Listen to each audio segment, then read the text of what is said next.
What's up, guys? Controlled Cass here, bringing you a YugiTube rebirth. A couple months ago, I really tried to get into YugiTubing, but I didn't know what I was doing at all. I still kind of don't, but now I'm more willing to figure it out. All I did was post deck profiles. I have like 5 videos up or something like that, and around 1,000 views, which isn't too awful for me. You know, I was excited about it when it happened, but now I really want to start getting more into it. So I'm going to start putting up videos like rants, like ban list predictions, deck profiles, duels, and I want to start up a new series, which I'm yet to name. I got to think of some kind of catchy name. It might be in the title, it might not be until the next one, but this is number 1 for whatever it is, guys.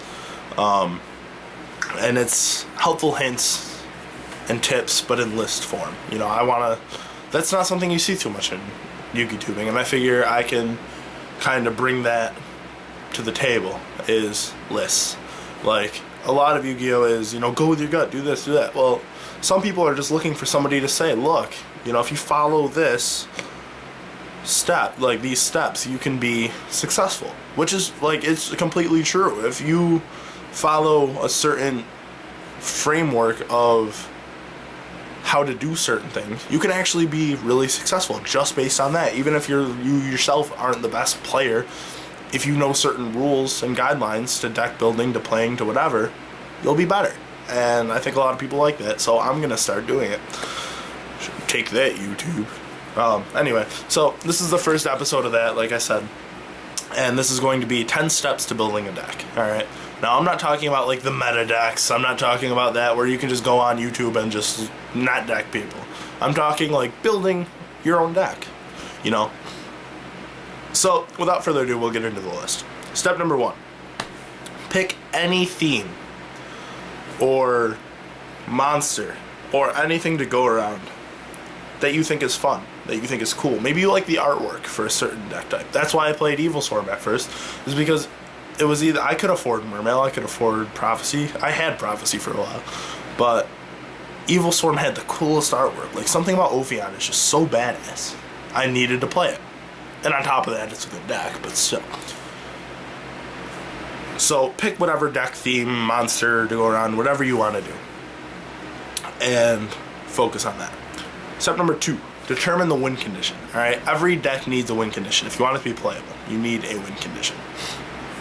So, you know, think about that and then write it down. As stupid as it sounds to write it down on paper, I do it every time I build a deck, because I want that next to me. I want, while I'm getting the pieces for it, I want to have in mind the entire time what the win condition is, and I need to be able to build around that. Step number 3 is determine the parts of the win condition. It kind of goes hand in hand with step number 2. And, for example, lineups. Your win condition is getting a Shockmaster lock and then like 2 or 3 other Xyz monsters on board, so you can just lock them down and swing for the next 2 turns until they're at 0. Now, your pieces for it are Magician Shark Factory. Everybody knows that. And then step 4 also kind of ties in with that. How do I get the pieces from step 3 into my hand, or onto the field, or into the grave, or wherever you need them to be? Alright, so cards like Draw Power, like Reckless Greed, One Day of Peace, Legacy of Yatagarasu, search cards like Tenki, Duality, you know, whatever. If Sanga never comes back, that. You know, just having to rely on drawing into the certain cards you need for any kind of combo is just not good. You know, you want to be able to really control your own fate in that aspect. Step number 5 is the first step. You're going to actually add cards to your deck physically, and you're going to determine the cards that are important to your deck, to your theme, and you're going to add them at this point. And that's it. Don't worry about the staples, the other spells or traps or anything, just the cards that are important. Step number 6 is determine whether you want it to be an aggro, conservative, or balanced deck. If it's going to be conservative or control, you're going to want roughly 12 or more traps. Balance is between 4 and 12, and aggro is under 4. That's kind of the way I think about it. Because if you're an aggro deck, you don't really care too much about your opponent's playstyle. You just want to do your thing. And the opposite, if you're conservative, you don't really care about your playstyle. You just want to stop your opponent. Step number 7 is get cards that you like. and add them to your deck. So for example, I like Fiendish Chain. Even if it's not always the best, I still like it, so I still play it.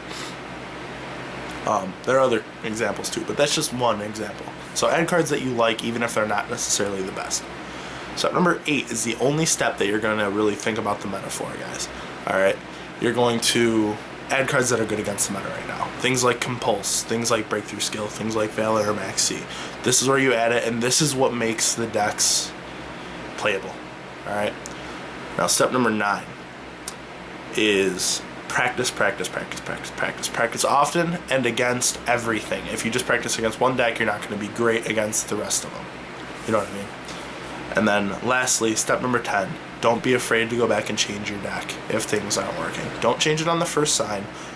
Wait until it's proven to not work and then change it. Don't be afraid to, guys. Changing is what keeps you good and relevant in Yu-Gi-Oh! Alright? Well, that's it for my 10-step list. I hope you enjoyed it. If you did, like, comment, and as always, sub for sub. This should be the first in hopefully many installments of these help videos. And that's about it. So Controlled Chaos signing out, guys. See you later.